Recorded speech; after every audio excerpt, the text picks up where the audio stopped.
Hello दोस्तों, स्वागत है पॉलिटेक्निक स्टार्स पे। मैं हूँ आर के सिंह एंड आज के इस वीडियो में हम लोग बात करने वाले हैं बिहार पॉलिटेक्निक सेकेंड सेमेस्टर के सिलेबस के बारे में। तो दोस्तों, जो भी स्टूडेंट एसबीटीई बिहार से बिलोंग करते हैं, ठीक है, एसबीटीई बिहार सेकेंड सेमेस्टर, ठीक है, तो जो भी स्टूडेंट एसबीटीई बिहार से बिलोंग करते हैं उन सब के लिए ये वाला वीडियो, ओके, ठीक है ना। चलो, आज हम लोग बात करेंगे सेकंड सेमेस्टर के सिलेबस के बारे में। तो सबसे पहले देख लेते हैं क्या क्या सब्जेक्ट हमें पढ़ना है सेकंड सेमेस्टर में। तो आपके स्क्रीन पे दिख रहा होगा, पहला सब्जेक्ट क्या है, मैथमेटिक्स 2, क्योंकि हम सभी को याद है फर्स्ट सेमेस्टर में क्या था दोस्तों, मैथमेटिक्स 1 था एंड सेकेंड सेमेस्टर में वो क्या हो गया, मैथमेटिक्स 2 हो गया। एंड सेकेंड सब्जेक्ट है अप्लाइड फिजिक्स 2, ठीक है। वैसे ही यहाँ पे भी ये जो सब्जेक्ट था दोस्तों, इसका फर्स्ट पार्ट किस में था, फर्स्ट सेमेस्टर में था। अब सेकेंड सेमेस्टर में क्या हो गया, सेकेंड पार्ट आ गया, applied physics 2। Then third subject जो कि नया है, इंट्रोडक्शन टू आईटी सिस्टम, ठीक है। यहाँ पे इंफॉर्मेशन टेक्नोलॉजी वाला ये सब्जेक्ट है, मतलब यहाँ पे हमें कंप्यूटर के बारे में थोड़ा बहुत जानकारी लेना है। फोर्थ सब्जेक्ट क्या है दोस्तों, 4 number subject, fundamental of electrical and electronics engineering, okay, मतलब इलेक्ट्रिकल एंड इलेक्ट्रॉनिक्स इंजीनियरिंग के बारे में थोड़ा बहुत हमें यहाँ पे कंसेप्ट लेना है।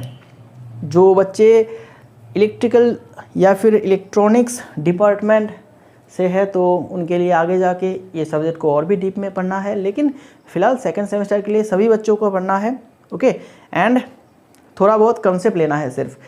फिफ्थ सब्जेक्ट इंजीनियरिंग मैकेनिक्स, ठीक है दोस्तों। तो ये पाँचों सब्जेक्ट आपका थ्योरी पेपर है, इसमें आपको थ्योरी एग्ज़ाम देना होगा सेमेस्टर पे। तो मार्क्स डिस्ट्रीब्यूशन देख लेते हैं। एंड सेमेस्टर एग्ज़ाम ईएससी, ठीक है, एंड सेमेस्टर एग्ज़ाम मार्क्स कितना है, 70 मार्क्स। हर एक सब्जेक्ट के लिए 70 मार्क का एग्ज़ाम आपको देना होगा, ठीक है। हर एक सेमेस्टर के लिए, हर एक सब्जेक्ट के लिए सेमेस्टर पे आपको 70 मार्क का एग्ज़ाम देना होगा। एंड क्लास टेस्ट कितने मार्क का है दोस्तों, 20 मार्क्स का है। हर एक सब्जेक्ट के लिए 20 मार्क्स का क्लास टेस्ट होता है, जिसको हम लोग मिड सेमेस्टर एग्ज़ाम भी कहते हैं। सेमेस्टर के पहले जो एग्ज़ाम्स होते हैं, ठीक है, वो है आपका मिड सेमेस्टर एग्ज़ाम या फिर क्लास टेस्ट, ओके, वो है 20 मार्क्स का। एंड आपका आता है 10 मार्क का टीचर्स असेसमेंट, मतलब यहाँ पे आपको असाइनमेंट दिया जाएगा, असाइनमेंट आपको लिखना है, सबमिट करना है, ओके। एंड ये टीचर्स के ऊपर डिपेंड करता है, कुछ टीचर्स तो वाइवा ले लेते हैं बस, ओके, एंड कुछ टीचर्स आपका असाइनमेंट देते हैं। तो ये 10 मार्क्स डिपेंड करता है आपका टीचर्स असेसमेंट के ऊपर। तो टोटल मार्क्स कितना हो गया हर एक सब्जेक्ट के लिए, 70 + 20 + 10, मतलब 100 मार्क्स का आपका हर एक सब्जेक्ट का मार्क्स है, 100 मार्क्स, ठीक है। तो पास मार्क कितना है, अगर बात करें सेमेस्टर एग्ज़ाम में 70 में से आपको 28 लाना है, तब आप जाके पास होंगे, ओके। एंड अगर बात करें 100 में से, तो 100 में से आपको 40 मार्क्स लाना है, ठीक है। 100 में से आपको 40 मार्क्स लाना है, मतलब 40% मार्क्स अगर आप लाते हैं हर एक सब्जेक्ट में, तब आप जाके पास होंगे। वरना अगर कोई सब्जेक्ट में आपका मार्क्स 40 से नीचे रहेगा तो फिर आपको क्या होगा दोस्तों, आपको फिर से वो सब्जेक्ट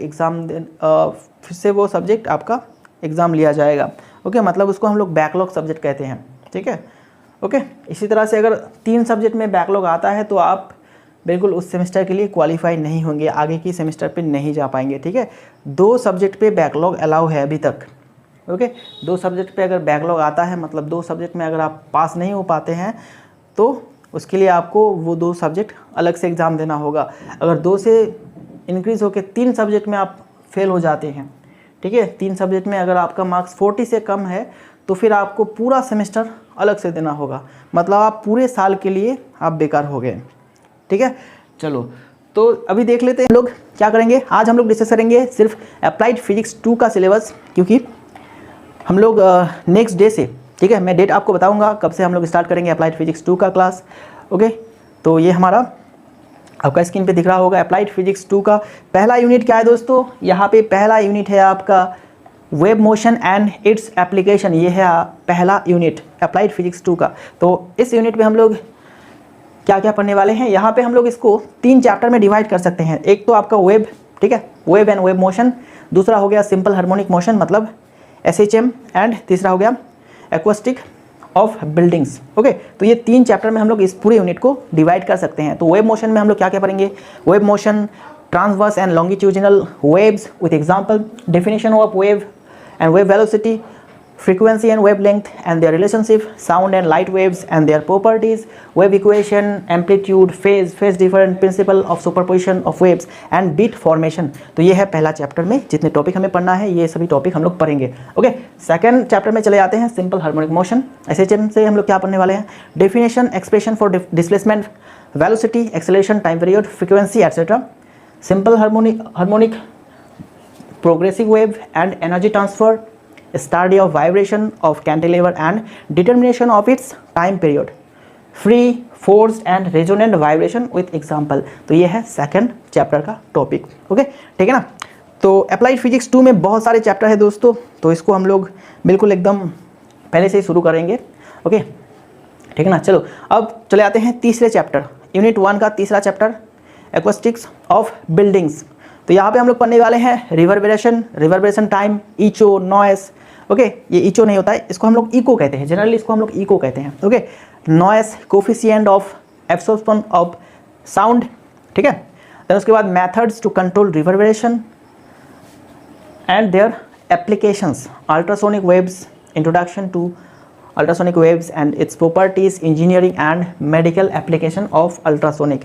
ओके दोस्तों, तो ये हम लोग थर्ड चैप्टर में पढ़ने वाले हैं। तो ये था यूनिट नंबर 1, ठीक है। तो यूनिट नंबर 1 से लगभग 7 मार्क्स का क्वेश्चन पूछा जाएगा। देन चले जाते हैं यूनिट नंबर 2 पे, जहाँ पे हम लोग ऑप्टिक्स के बारे में पढ़ेंगे, ठीक है, मतलब लाइट के बारे में पढ़ेंगे। तो यहाँ पे क्या क्या पढ़ने वाले हैं, basic optical loss. Okay, basic optical loss, reflection and refraction, refractive index, image and image formation by mirrors, lens and thin lenses, lens formula, power of lens, magnification and defects, total internal reflection, critical angle and condition for total internal reflection, application of total internal reflection in optical fiber। Okay, then उसके बाद हम लोग क्या करेंगे, optical instrument, simple and compound microscope, astronomical telescope in normal adjustment, magnifying power, resolving power, use of microscope and telescope, optical projection system. ये सारे topic हम लोग पढ़ने वाले हैं सेकेंड यूनिट से, जो कि है 7 मार्क्स का यूनिट। थर्ड यूनिट पे चले जाते हैं दोस्तों। थर्ड यूनिट पे क्या है, इलेक्ट्रोस्टैटिक, ठीक है। इलेक्ट्रोस्टैटिक के बारे में हम लोग पढ़ने वाले हैं।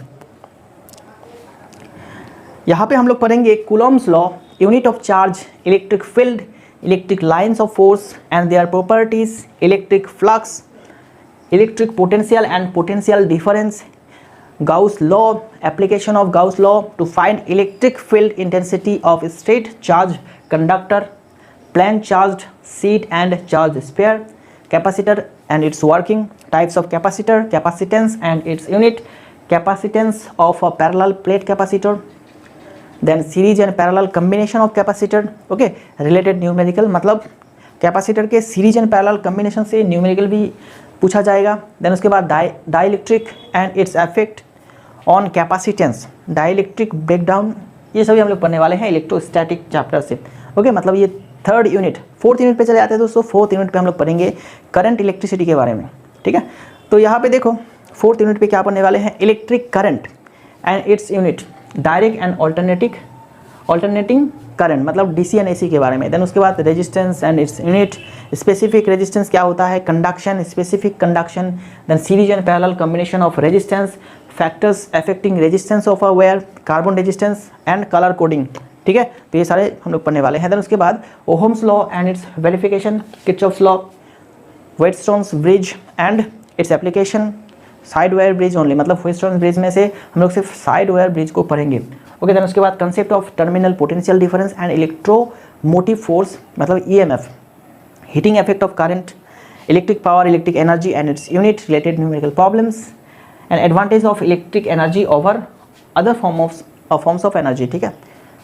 तो ये सारे पढ़ने वाले हैं हम लोग यूनिट नंबर 4 पे। यूनिट नंबर 5 पे चले आते हैं। क्या टॉपिक है यहाँ पे, types of magnetic materials, diamagnetic, paramagnetic and ferromagnetic with their properties, magnetic field and its unit, magnetic intensity, magnetic lines of force, magnetic flux and units, magnetization and concept of electromagnetic induction, then उसके बाद Faraday's law, Lorentz force, okay, force on moving charge in magnetic field, मतलब Lorentz force, okay, then उसके बाद force on current carrying conductor, force on rectangular coil placed in magnetic field, then उसके बाद moving coil galvanometer principle construction and working, मतलब galvanometer का principle construction and working, then उसके बाद conversion of a galvanometer into ammeter and voltmeter, तो कैसे हम लोग गैल्वेनोमीटर को एमीटर में या फिर वोल्टमीटर में कन्वर्ट कर सकते हैं, ठीक है, ये हम लोग पढ़ेंगे यूनिट नंबर 5 पे।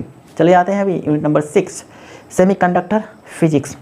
यहाँ पे हम लोग क्या पढ़ने वाले हैं, energy bands in solid, types of material जैसे कि insulator, semiconductor, conductor, okay, then उसके बाद intrinsic and extrinsic semiconductor, PN junction, junction diode and VI characteristic, types of junction diodes, diodes as rectifier, half wave and full wave rectifier, okay, ठीक है ना।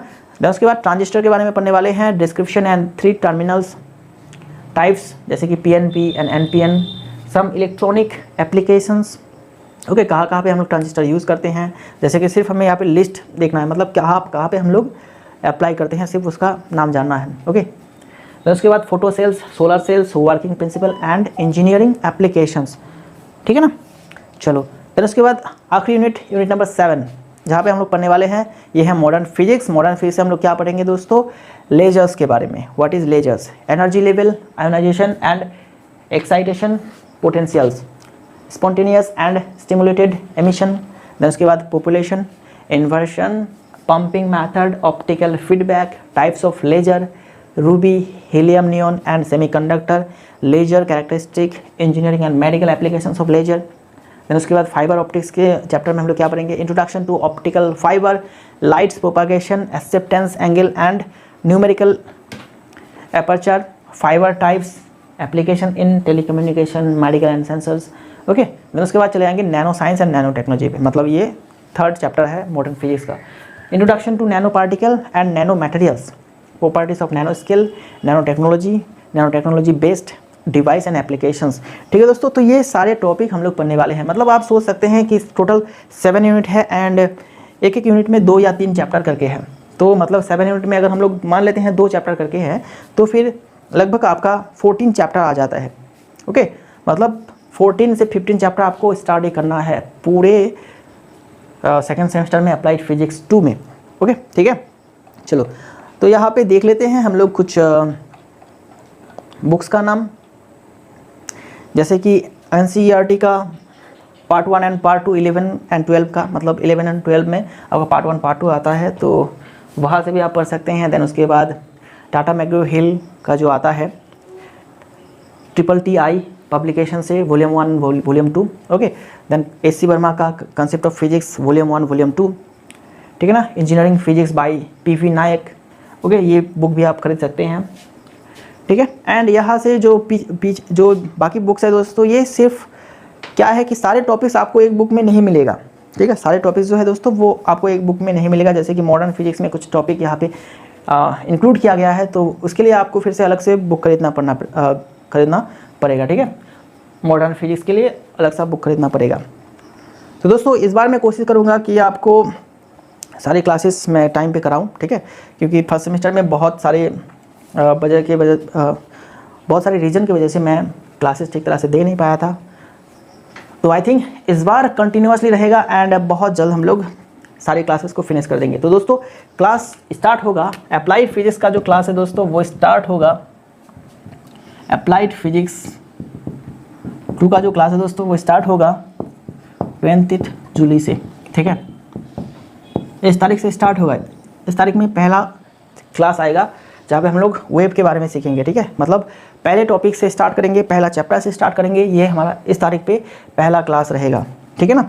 And बाकी जो subject है दोस्तों, बाकी इंजीनियरिंग मैकेनिक्स का हम लोगों ने ऑलरेडी 12 क्लासेस कर चुके हैं, ठीक है, इंजीनियरिंग मैकेनिक्स का हम लोगों ने ऑलरेडी 12 क्लासेस कर चुके हैं, तो मैं कोशिश करूँगा इसके नेक्स्ट डे से, ठीक है, इसके नेक्स्ट डे से इसका भी क्लासेस रनिंग हो जाए, ठीक है, ओके। इसका भी क्लासेस रनिंग हो जाए। एंड बाकी जो 3 सब्जेक्ट रह गया है कब से स्टार्ट होगा वो मैं आपको आगे बताऊंगा, ठीक है। पहले तो ये दोनों क्लासेस हो जाएगा, ठीक है, मतलब मैं आपको 21 तारीख को बताऊंगा कि बाकी 3 सब्जेक्ट कब से स्टार्ट होगा। एंड फर्स्ट सेमेस्टर का क्लासेस एज यूजुअल चलते रहेगा, ठीक है ना, क्योंकि आपका एग्ज़ाम जो एसबीटी बिहार का जो फर्स्ट सेमेस्टर एग्ज़ाम है वो अभी तक नहीं हुआ है, तो एज यूजुअल चलता रहेगा, ठीक है ना। एंड इसको स्टार्ट करने के बाद भी हम लोग मैं कोशिश करूँगा कि फर्स्ट सेमेस्टर का जो फिजिक्स केमिस्ट्री एंड मैथ का सिलेबस है वो मैं कंप्लीट करा दूँ यूट्यूब पे, ठीक है ना, वो मैं कंप्लीट करा दूँ यूट्यूब पे, ये मेरा कोशिश रहेगा। तो दोस्तों चलो मिलते हैं नेक्स्ट क्लास पे। नेक्स्ट क्लास है कब? 20 जुलाई, मतलब सेकेंड सेमेस्टर का जो फर्स्ट क्लास है वो इस तारीख को आएगा, ठीक है ना। ओके दोस्तों, चलो मिलते हैं नेक्स्ट क्लास में। Thank you very much.